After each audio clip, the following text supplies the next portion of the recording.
მოგესალმებით, მე მიშო ვარ, თქვენ უყურებთ ჩემს პირველ YouTube ვიდეოს. პირველ ვიდეოში მინდა წარმოგიდგინოთ ჩემი მანქანა X6 M50D, რომელიც არის რესტაილინგი 2012 წლიანი და მოდი განვიხილოთ რა სხვაობებია ჩვეულებრივ 3-დან 0 შორის და M50 დიზელს შორის. დავიწყოთ მოდი ვიზუალიდან. კაპოტი არის მოდი ესე ვთქვათ რა, თავიდან ბოლომდე არის წინა მხარე მით უმეტეს როგორც ბენზინის M-ია, ანალოგი არის ზუსტად. ესეც M performance-ია, აქვს 3-დან 0 სამტურბინიანი ძრავი, რომელიც გამოიმუშავებს 391 ცხენის ძალას და 750 ნიუტონ-მეტრს. ეს ციფრები 3-დან 0 ძრავისთვის ჩემი საკმაოდ ნორმალური ციფრებია. მით უმეტეს დიზელისთვის. მოდი განვიხილოთ უკანა მხარეთ. გადავიდეთ გვერდზე და გავუყუროთ. გვერდი არაფერი განსაკუთრებული, ბრთაშია ოდნავ სხვაობა წინაფრთესე. უკან გვაქვს კარბონის სპოილერი. დამატებები ქვედა ბამპერზე. შედარებით განსხვავებული ფარები და წარწერა M50D. განსხვავდება ასევე დისკები, რომელიც მოყვება სტოკია დისკები და მანქანას რასაც უყურებთ თავიდან ბოლომდე სტოკ მდგომარეობაშია, როგორც ძრავში, ასევე ვიზუალურად. მოდი შევიხედოთ სალონშიც, ორი სიტყვით მანდაც ვისაუბროთ და შემდეგ ვისაუბროთ აჩქარებაზე და სხვა დეტალებზე რა.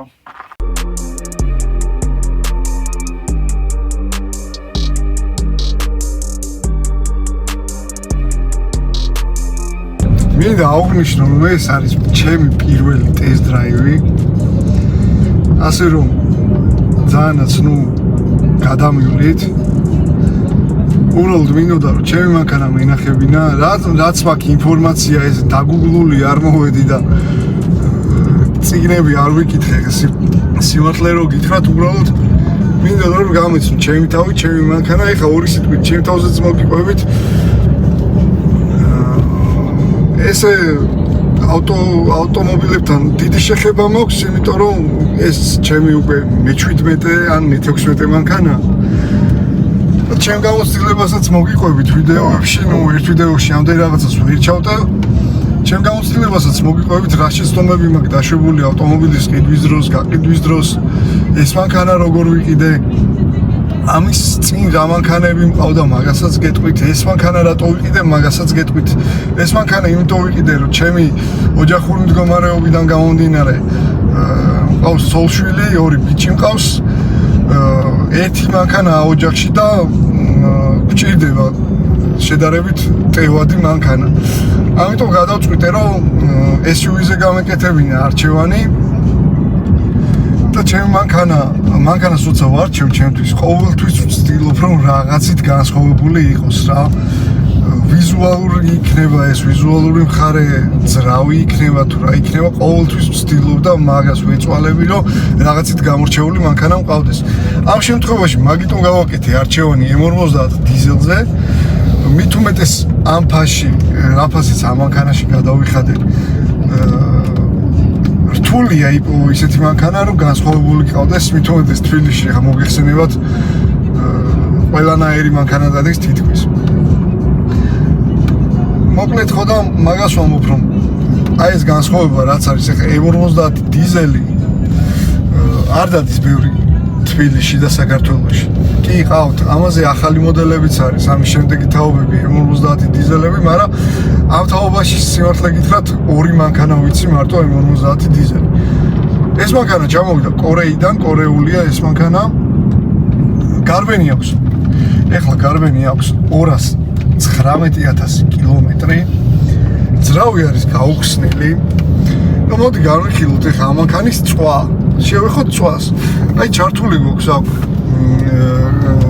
წვა ისახება, გვიწერს 10 ლიტრას. შერეული წვით. სიმართლე რო გითხრათ, ამისმა წვამ მე არ შემაწუხა, არ შეუწუხეთ ვარ.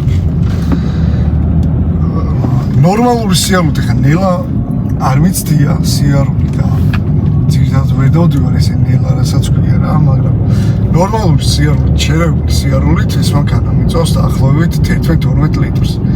ყოფილა შემთხვევები, როცა ღამე მომიწია სიარული, როცა საცობები არ არის და თავისუფალია მოძრაობა, ჩამოსულა კიდევაც 7 litrზე და 8 litrზე. რვიანი კოლოფი აქვს, მოდი კოლოფზეც ვისაუბროთ. 8 წინ და მე-9 უკან. რაც უფრო, რა თქმა უნდა, ეკონომიურს ხდის მანქანას. და ამას აუღნიშნავ რა და ეს მინდა რომ გადმოგცეთ რომ ამ ბიუჯეტში რა თანხაშიც ეს მანქანა მყავს შეძენილი შედარებით განსხვავებულია შედარებით ეკონომიურია ტევადია ნუ არ შევეხოთ ოღონდ ეს ტევადობა არ ეხება საბარგულში საერთოდ არაფერი არ მეტევა და ეს მინდოდა რომ აღმენიშნა რა დაშვებულ შეცდომებზე რა შეცდომაც დაუშვი მანქანის ყიდვის დროს და არა მარტო ეს კიდევ ბევრი შეცდომა აქვს დაშვებული რასაც მარტო ერთ ვიდეოში ვერ ჩავდებ უკანა მხარე ისედაც თქვენს გეცოდინებათ რომ არა აქვს ტევადი და რაც შედარებით დისკომფორტია მაგრამ ნუ ვცდილობთ რომ მაქსიმალურად ნაკლები ბარგით ვიმოგზაუროთ თუ გვიწევს ხოლმე შორგზაზე წასვლა ამ მანქანით. ემის საჭე გვაქვს, ემის ბერკეტი გვაქვს. სპიდომეტრიც, პროსტორი ტახომეტრზეც წერია M50D. საოცლები გვაქვს, რა თქმა უნდა, ტყავში შესრულებული. მულტიმედია ალბათ ყველას გეცოდინებათ, მაგრამ ნუ მაინც გეტყვით, რომ ეს ჯოისტიკით იმართება მულტიმედია. ეხლა რომ გავსწორდებით 0-100 ამანქანას სხვათა შორის წერია 5 და 4-ში თუ არ ვწდები 5 და რაღაცა იყო მოკლედ ან 5 და 4 ან 5 და 6 ნუ ეს რა თქმა უნდა როცა ქარხნიდან გამოვიდა ეს მანქანა მაშინ ეწერა ეხლა უკვე საკმაოდ ძველია და ცხენის ზალაც 391 ცხენის ზალა არ იქნება მანქანა როგორც გითხარით არის თავიდან ბოლომდე სტოკ მდგომარეობაში გაუხსნელი ძრავი არანაირი პროგრამა არ წერია რაც სხვათა შორის მინდა და ვფიქრობდი ამის პროგრამას და პროგრამით უზრუნველყოფას უბრალოდ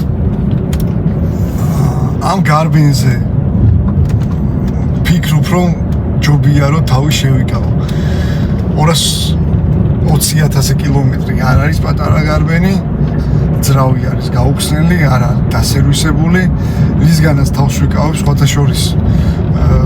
ვფიქრობდი ამის ძრავის დასერვისებაზე საკმაოდ სერიოზულად და არ მირჩიეს.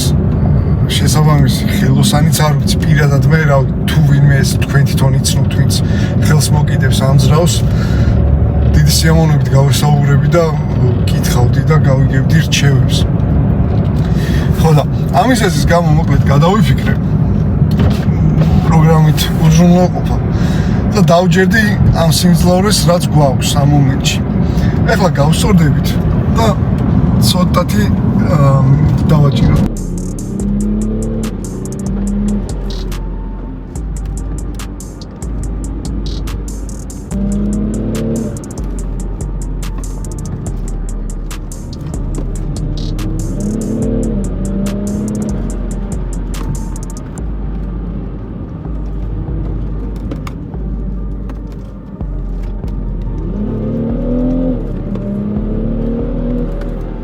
ამის აჩქარებას განვიხილოთ, ისევ ვახსენებ და ისევ შეგახსენებთ, რომ არის თავიდან ბოლომდე სტოკ მდგომარეობაში, ქარხნულ მდგომარეობაში, აქვს თავისი კატალიზატორი, საჟავოი ფილტრიც კი აქვს მანქანას, რის ამოღებასაც ვფიქრობ, მაგრამ არ ვიცი, რამდენად რეკომენდირებულია და რამდენად სწორი არის. ეგეც მინდა რომ გავარკვიო და მინდა რომ ამაში ვინც ერკვევა იმ ადამიანთან გავისაუბრო. პირადად მე არ ვიცნობ არავის. ხო ამ მდგომარეობის გათვალისწინებით ჩემი აზრით ნორმალური ხმა შემოდის თუნდაც სალონში გარედან არ ვიცი როგორი ხმა აქვს სალონში შემოდის ნორმალური ხმა ნორმალური აჩქარება მით უმეტეს დაბლებში ეხლა 200-ის მერე მაქსიმალური სიჩქარე 250 კმ/სთ უწერია ელექტრონულად შეზღუდული და მოკლედ საკმაოდ აჩქარებას ვიღებთ. საკმაოდ ნორმალური დაკიდება აქვს, როცა სპორტულად დადიხარ.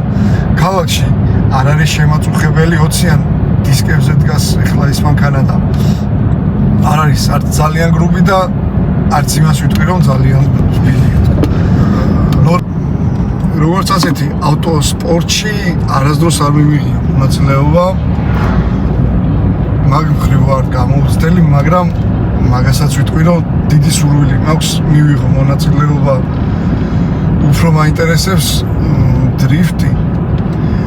გამოცდილება მაქვს ჩემით შეძენილი, არავის არაფერი არ უსწავლებია. თუ რამე ვიცი და ჩემით მაიმუნობით და რაღაც ვიცი, ნუ რა თქმა უნდა პროფესიონალურ დონეზე არ მაქვს საუბარი. დამწყები ან შეიძლება მოყვარულის დონეზე რაღაცას ვაკეთებდი და ამ ყველაფერსაც თქვენ ნახავთ თქვენი თვალით და თქვენ შეაფასეთ. მეგობრებო, მინდა აღვნიშნო, რომ დღეს ჩვენ ვიღებთ iPhone-ით, ტელეფონით. არ გვექნება მაღალი ხარისხი, რა თქმა უნდა, მაგრამ გპირდებით, რომ აუცილებლად დავხვეწავთ როგორც მოწყობილობებს, ასევე test drive-ებს, უკეთესი მანქანებიც გვექნება. მინდა შევიძინო ეგრეთ წოდებული დრაგი მოწყობილობა, რითიც იზომება 100, 200, 0-100. ამ ყველაფერსაც გადავიღებთ, ტრეკზეც ვივლით, დროშიც ვივლით, მოვცურდებით კიდევაც და ერთად ვისწავლით, ერთად განვითარდებით. უბრალოდ ერთი თხოვნა მაქვს, ვისაც მართლა მოგეწონათ ვიდეო და გსურთ კიდევ ერთი ვიდეოს ნახვა, გამოიწერეთ და ლაიქეთ, ვისაც არ მოგეწონათ ვიდეო, არც ეგ არ არის პრობლემა. რა თქმა უნდა, ჩვენ მივიღებთ კრიტიკასაც, ჯანსაღ კრიტიკას მივესალმებით. მოკლედ დღეისათვის სულ ეს იყო, დაგემშვიდობებით მომავალ ტესტ დრაივამდე.